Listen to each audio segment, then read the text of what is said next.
Well, guys, we need to talk about Stephen Anthony Smith of ESPN. Now, folks, I truly do believe that if this man was not in the mainstream media, no doubt about it, guys, he would probably actually come out and say, hey, I'm voting for Donald Trump. I definitely suspected, guys, that Stephen A. secretly would actually go out there and cast a ballot for Donald Trump. Now, Stephen A. has said that he's only voted Republican one time. I believe he said it was for Chris Christie in New Jersey. And that was it. But folks, Stephen A., man, definitely seems like a guy that was not on board with what the Democrats are actually doing. And folks, in this clip here we're going to react to, this man, Stephen A. Smith, almost perfectly explains why Kamala Harris got blown out, why the Democrats lost. He perfectly explains that. And guys, Stephen A., he may be the smartest, dumbest person out there, because this man still said he went out there and voted for Kamala Harris, even though she offered nothing. The Democrats offered nothing. Stephen A. actually brings up the economy, that the Democrats were actually trying to say was good. Stephen A. even knows that it wasn't good. Folks, so let's go ahead and get into this and react to Stephen A. Smith, because I was stunned, man, how he almost perfectly explains why the Democrats did so bad. Let's play it. At the Democratic Party and Kamala Harris, who was thrust into the race with less than 110 days to secure the White House. Harris called Donald Trump this afternoon to concede the race to the president-elect. By the way, that's something that Trump never did 4 years ago when he lost to Joe Biden in 2020. But let's talk about Harris and her overall performance in this election, okay? In fairness, I don't think anybody should be laying the party's loss at her feet. I'm going to say that up front, okay? There were missed opportunities from the White House and the Democratic Party, no doubt. Yeah, I understand what Stephen A. is actually saying right there, because I've already said it, guys. She is the worst presidential candidate ever.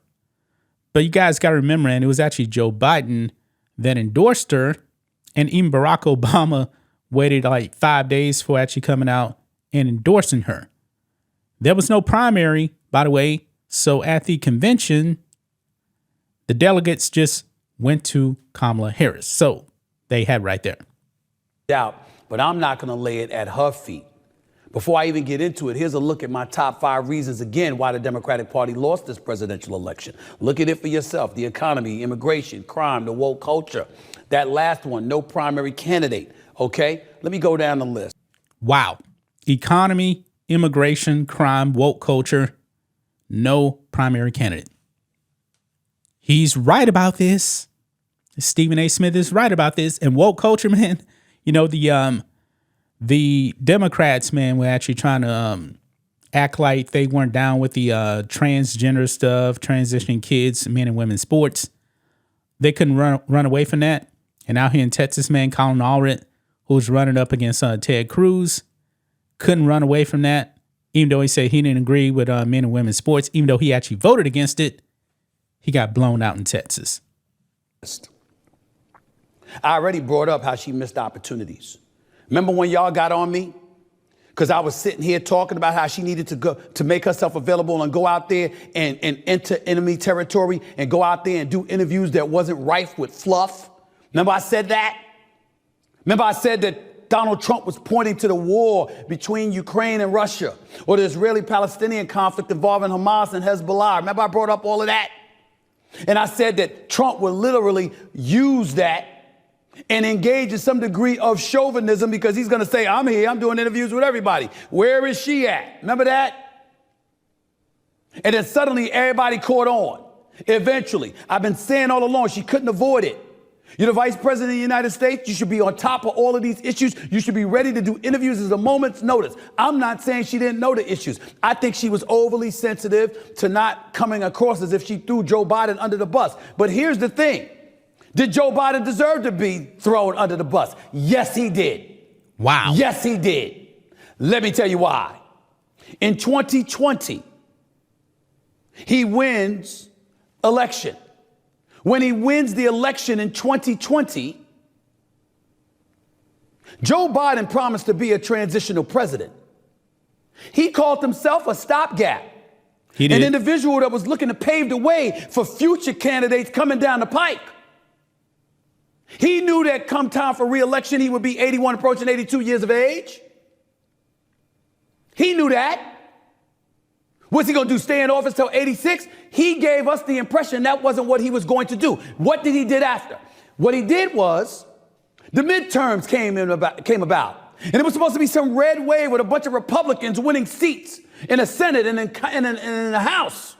It didn't happen.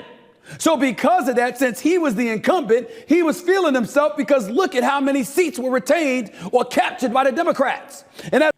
Now, in the midterms, it wasn't a red wave, but it was a red trickle. The Republicans still won more of the popular vote in the midterms, and they did take back the House. Just wasn't a red wave. This time around, 2024, red wave. As a result, he could stay in office, he could stay in power, and he decided he wasn't going to walk away. And when he decided he wasn't going to walk away, all hell broke loose because we saw health debilitating. His fastball, per se, not necessarily being there. And if we saw it on June 27th when he went on the stage to debate against Donald Trump, they damn sure saw it beforehand. Yeah, they did. They saw it, but they couldn't tell us because they weren't going to dime him out. So it's all able to be deduced at this particular moment in time. They knew what was coming on. They knew what was going on. They weren't going to dime him out. They weren't going to expose him like that. So they let him expose himself on the debate stage. Then 3.5 weeks later, he ultimately stepped away and she became the presumptive Democratic nominee. But what also came with that? What also came with that was the skids were greased. And the American public didn't like that because in this nation, we like competition. We want to see him in a primary. Then we would have knew before June 27th, he wasn't ready. And if you're not going to see him, you wanted to see her in a primary. But that didn't happen because by the time he stepped away, it was too late to entertain Dean Phillips or anybody else as a potential Democratic nominee. So as a result, the road was paved for her to go up against Trump unabated. That's what happened, ladies and gentlemen. You may not like hearing it, but that's what happened. That, however, didn't play nearly as big of a role as two things. Number one, the economy.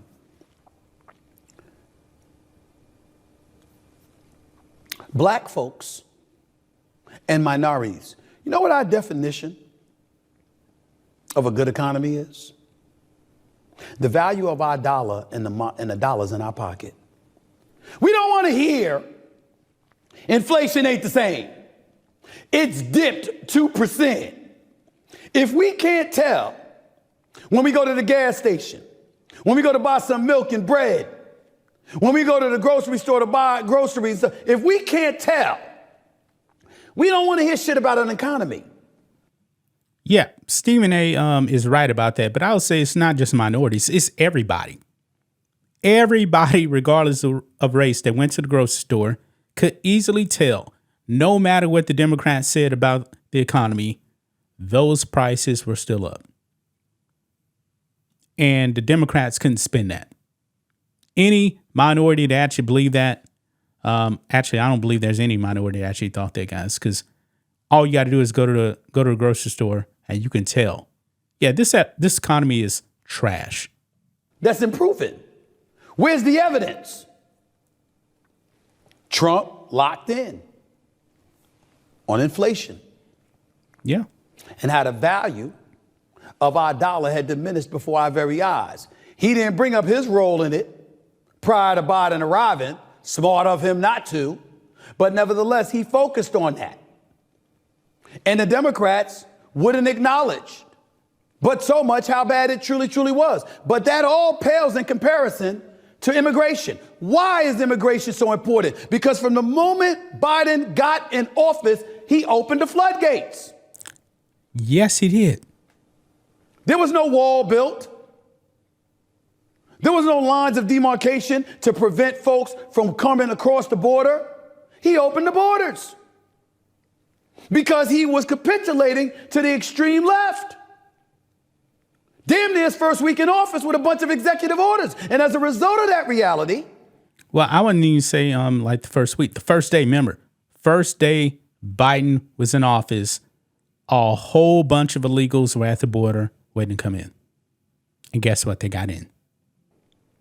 You had people fresh off of trying to overcome all the noise and the chaos that Trump had created to go into, oh, damn, what is this about? That is what happened. He opened the borders. And you know what made it even worse when Biden opened the borders, ladies and gentlemen? It was exactly what Obama didn't do. Obama didn't advertise it, but did you know that Obama deported more illegal immigrants than Trump did? Fact. They actually called Barack Obama the deporter in chief. But when Donald Trump deports people, they were calling him a racist. Obama deported so many folks. They called him the deporter in chief. That's what they said about him. That was a Democrat in office who did it and was still popular amongst liberals. Yep. So you're Biden, why would you go against that and do the polar opposite? So, Stephen A., you're saying that you're not down with illegals crossing the border like that? Remember, you voted for Joe Biden. And you know that Kamala Harris was not going to deport anybody if she actually got into office either. Some's telling me, man, this man may have voted Trump, but he's not going to say it. Yet he did.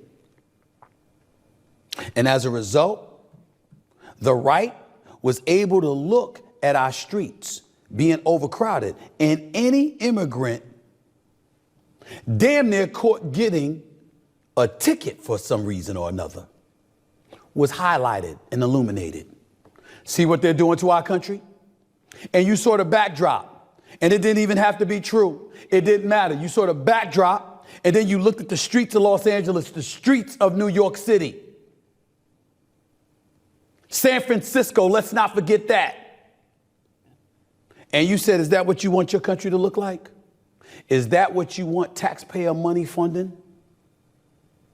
Yeah, Kamala Harris, San Francisco, right? Yeah. That's where she's from. And they had him. That, with Biden's slippage, there was no way in hell he was going to beat Trump. So here comes Kamala Harris. And her moment in the sun is to acknowledge that and to veer left or right rather and go on an entirely different path than Biden was going. And she didn't do it. That's because Kamala Harris is a far leftist. She is way further to the left than Biden. And everybody knew that, man. Even though the media was trying to paint her as some type of a centrist. But her record, man, shows that she is to the left of Bolshevik Bernie Sanders. Everybody knew that. This one was fake. That was point number 2. Let me tell you what point number 3 was. All these celebrities, Taylor Swift, yeah, Michelle Obama, Jennifer Lopez, Beyonce, Oprah. The list went on and on and on. Let me tell you what the problem with all of that was. Let's not forget LeBron James, even though he just put out a tweet. Let me tell you what the problem with that was. Michelle Obama giving a speech in Kalamazoo where she skillfully and brilliantly detailed reproductive rights. Wasn't talking about abortion. She was talking about reproductive rights for women. Fair enough. But then she added a line by saying a vote for him was a vote against us. Don't believe what I'm saying? Take a listen. We are the ones with the knowledge and experience to know what we need. So please, please do not hand our fates over to the likes of Trump, who knows nothing about us, who has shown deep contempt for us.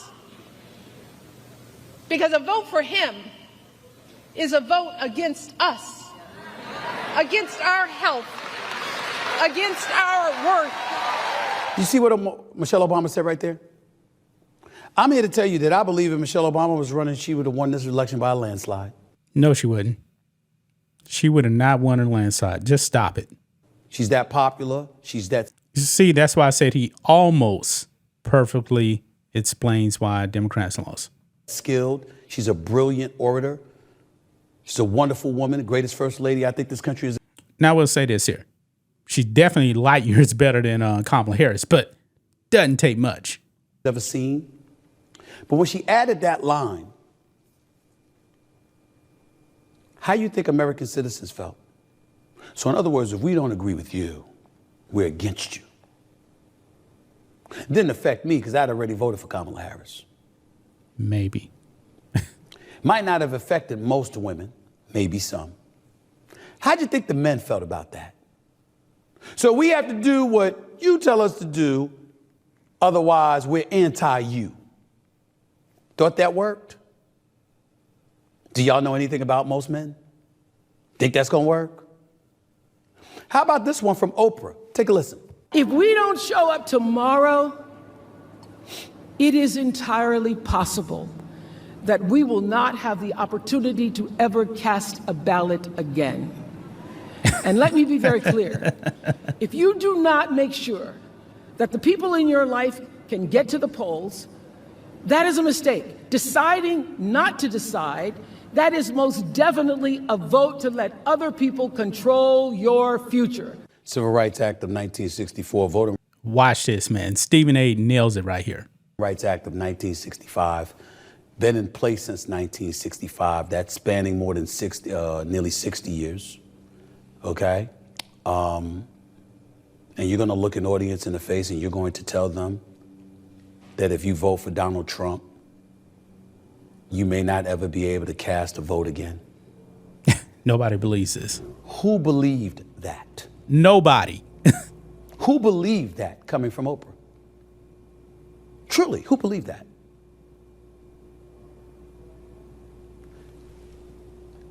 This is the kind of stuff that alienates an electorate, that alienates a vote or a voter.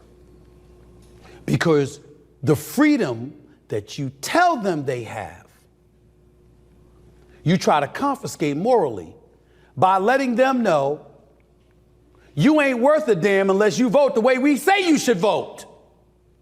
Who's going to go for that in a general election with an economy rife with inflation, with over 12 million people coming crossing the borders, with people wondering about their dollars, the dollars that they earn, the dollars that they have in their pocket, the value of that dollar dissipating before our very eyes. But in the same breath, you're telling them that you got to take even more money out of their pocket to finance immigrants that come all across the border illegally at the behest of the Democratic Party looking to secure a voting bloc.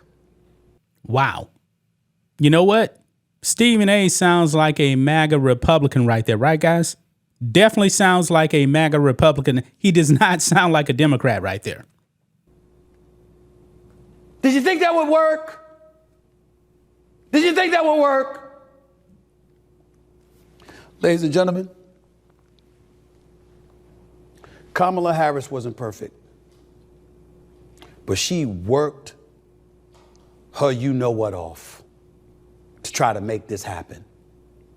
And to be quite honest with you, she didn't do too much that was wrong. I actually feel sorry for her because she busted her tail and did all that she could in those 110 days that she had available to her. She might could have done some things differently, fine. But she put in that work. But what we learned last night is that she never had a chance. Because too many American citizens are too disgusted with what they see from the extreme left, who are the progressives, who apparently hijacked the Democratic Party. They have. And leaned them and pulled them so far to the left that they felt, hell, even if it is Donald Trump, at least that would be closer to us recognizing the country that we live in as opposed to what we've been subjected to. And in the end, celebrities who are worth hundreds of millions, if not billions, who most American citizens feel are incredibly detached from their way of life and their quality of life, we're not going to get away in guilting them into doing something different than what their experience says is going on and what they should do about it. That's what happened, ladies and gentlemen. That's just the truth. Wow. So you saw that right there, guys. You saw that right there, man. Stephen Anthony Smith. Yeah, he definitely pretty much hit the ball out the park there. I pretty much agree with almost everything he said. And these celebrity endorsements, saying it's crazy. He went after Oprah and Michelle Obama. He was right about them. Absolutely right about them. Do you guys actually think that Stephen A. probably voted Trump? I mean, based off the way he's coming off on this right here, and he's talked about how the Democratic Party has been hijacked by the far left, the progressives, the socialists. Now, Stephen A. says he's a capitalist, right? He likes his money. Those socialists, man, in the Democratic Party, they want to take all your money. But Stephen A., you know that Kamala Harris is a socialist. You have to know that. But you apparently still went out there and voted for her? Really? I don't know. But there you have it, guys. That's just my thoughts on this. What do you guys think of this? Black and White Network fans, let us know what you think about all this in the comments. Make sure to subscribe to the channel. And we'll catch you next time.